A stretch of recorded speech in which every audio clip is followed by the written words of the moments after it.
Dear students, पिछली video में हमने डिस्कस किया था cash flow from financing activity. इस वीडियो में हम डिस्कस करने जा रहे हैं cash flow from investing activity. मैं अगली वीडियो में आपको सिखाऊंगा cash flow from operating activity. मैं ऑपरेटिंग लास्ट में क्यों जा रहा हूं? क्योंकि ऑपरेटिंग को समझने से पहले हमें इन्वेस्टिंग और फाइनेंसिंग पता होना चाहिए, नहीं तो हम ऑपरेटिंग को कभी भी अच्छी तरीके से समझ नहीं पाएंगे। आज की वीडियो में हम क्लियर हो जाएगा कि what are the cash flows from investing activity. बच्चों, as the word suggest, investing activity ये रिकॉर्ड करता है कि हमने कौन से लॉन्ग टर्म एसेट्स में, इन्वेस्टमेंट्स में, प्रोजेक्ट्स में पैसा लगाया है। और हम हमेशा जानते हैं अगर इन्वेस्टमेंट करना, लॉन्ग टर्म एसेट्स में पैसा लगाना, अगर इन्वेस्टिंग में आउटफ्लो है तो एसेट्स या इन्वेस्टमेंट को बेच के पैसा आना भी इन्वेस्टिंग एक्टिविटी में ही इनफ्लो होगा।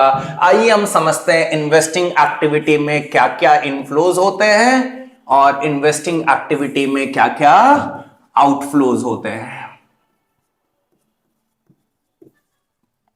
पहले हम आउटफ्लोज की लिस्ट बना लेते हैं। पहला,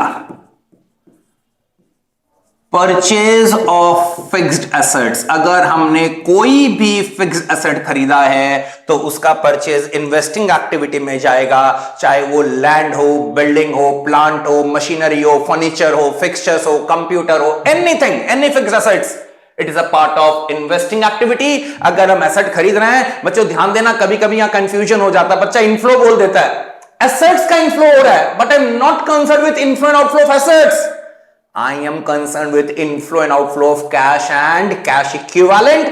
अगर हम एसेट्स को परचेज कर रहे हैं तो हमारा कैश का आउटफ्लो हो रहा है। Number 2, purchase of investment.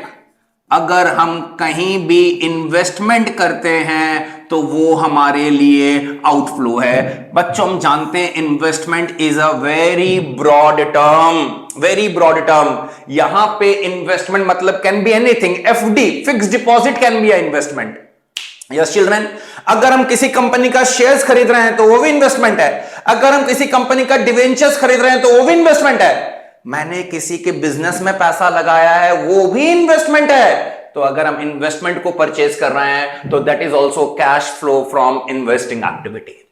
अगर एसेट का परचेज करना इन्वेस्टिंग एक्टिविटी है तो सेल ऑफ एसेट भी इन्वेस्टिंग एक्टिविटी है। अगर हम फिक्स्ड एसेट्स को सेल करेंगे तो आने वाला पैसा इन्वेस्टिंग एक्टिविटी में इनफ्लो होगा। अगर purchase of investment investing activity है तो सेल ऑफ इन्वेस्टमेंट्स भी इन्वेस्टिंग एक्टिविटी है। बच्चों ध्यान रखना, ये फिक्स्ड एसेट्स टेंजिबल भी हो सकता है, इनटेंजिबल भी हो सकता है। और जैसे कि हमने आपको अपनी पिछली वीडियो में समझाया था, हमने एक बात आपको समझाई थी कि बच्चा कहां जाएगा। सर याद हो गया, बच्चा वहां जाएगा जहां उसकी मम्मी जाएगी। हमने अगर कहीं इन्वेस्टमेंट किया है तो हमें बदले में क्या मिलेगा? सर अगर कहीं इन्वेस्टमेंट किया है तो हमें बदले में इंटरेस्ट मिलेगा। हमने प्रॉपर्टी में अगर इन्वेस्टमेंट किया है तो हमें क्या मिलेगा? हमने उसे अगर भाड़े पे लगा दिया है तो सर हमें रेंट मिलेगा। अगर हमने शेयर्स में पैसा इन्वेस्टमेंट किया है तो क्या मिलेगा?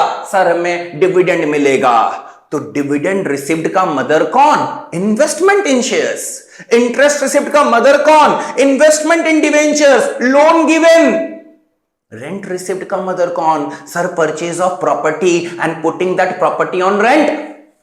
तो बच्चों 3 चीज ध्यान रखिएगा, इंटरेस्ट रिसीव्ड,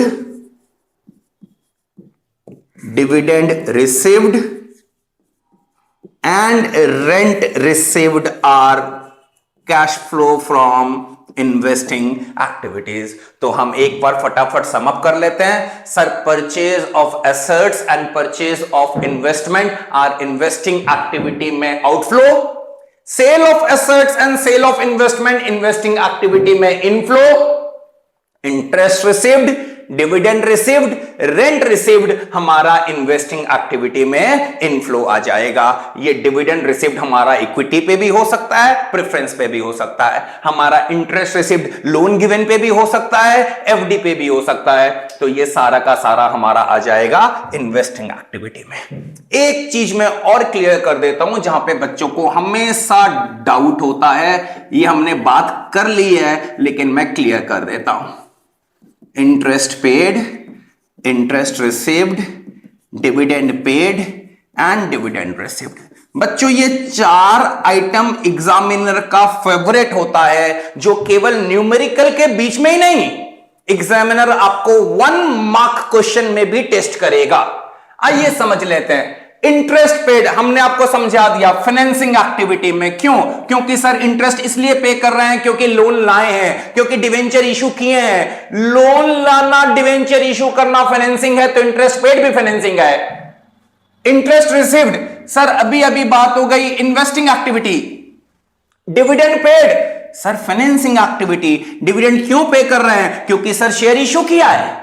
शेयर इशू करना फाइनेंसिंग है, तो डिविडेंड पे करना भी फाइनेंसिंग है। Dividend received is a investing activity. अभी अभी बात हो गई। तो एक नॉर्मल इंटरप्राइजेस के लिए ये क्लासिफिकेशन रहेगा इन चार आइटम का।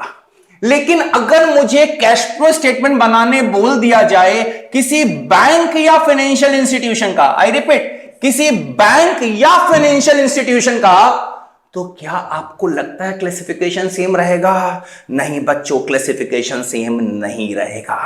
अगर कोई आपसे पूछे what are the 2 main functions of commercial bank, तो हम क्या बोलेंगे?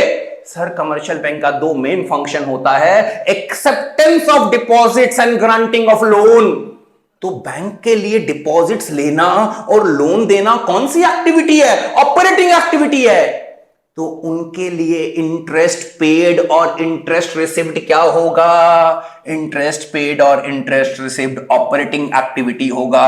मेरा लाइन हमेशा हमेशा याद कर लेना, बच्चा वहीं रहेगा जहां बच्चे की मां रहेगी। तो इस केस में मां कहां है? ऑपरेटिंग एक्टिविटी में। डिपॉजिट्स लेना ऑपरेटिंग, लोन देना ऑपरेटिंग, तो इंटरेस्ट पे करना और इंटरेस्ट रिसीव करना भी ऑपरेटिंग। डिविडेंड पेड हमेशा और हमेशा फाइनेंसिंग होता है, क्योंकि ये हमारे कैपिटल स्ट्रक्चर का पार्ट है। अगर हमने शेयर इशू करके पैसा उठाया है तो बिजनेस रन करने के लिए उठाया है, वो हमारी कोर कैपिटल का पार्ट है। शेयर से पैसा उठाना इज ऑलवेज फाइनेंसिंग, डिविडेंड देना भी फाइनेंसिंग। बैंक के लिए डिविडेंड रिसीव्ड भी ऑपरेटिंग होता है, और यही बच्चों को सबसे ज्यादा कंफ्यूज करता है कि सर बैंक को भी तो डिविडेंड इसीलिए मिल रहा है क्योंकि उसने कहीं पैसा लगाया है शेयर्स में, तो बैंक ने भी तो इन्वेस्टमेंट किया है, तो डिविडेंड रिसीव्ड तो बैंक के लिए भी इन्वेस्टिंग होना चाहिए, ऑपरेटिंग क्यों बोल रहे हैं? बच्चों एक बात आप गौर करके समझना, जो फाइनेंसिंग, बैंकिंग, इन्वेस्टिंग कंपनीज होते हैं, ये पैसों में डील करते हैं। अगर बैंक के पास 100 करोड़ का डिपॉजिट्स आ जाए और लोन लेने के लिए केवल 70 करोड़ का ही सप्लाई है, तो बैंक क्या 30 करोड़ को आइडल रख सकता है? नहीं सर, वो एक दिन भी पैसे को आइडल नहीं रख सकता है, क्योंकि उसके पैसे पे कॉस्ट का मीटर घूम रहा है, उसने ब्याज में पैसा लाया है। इन लोगों को अपना सरप्लस फंड टेम्पररी बेसिस पे कहीं ना कहीं पार्किंग करना पड़ेगा। शेयर्स में पैसा लगाना, सिक्योरिटीज में पैसा लगाना, बैंकिंग एंड फाइनेंसिंग कंपनी के लिए डे टू डे एक्टिविटी का पार्ट माना जाता है। उनके लिए माना जाता है कि ये इन्वेस्टिंग एक्टिविटी का पार्ट नहीं है, ऑपरेटिंग एक्टिविटी का पार्ट है। इसीलिए इनके लिए डिविडेंड रिसीव्ड को भी ऑपरेटिंग माना जाता है। Thank you children, have a good day.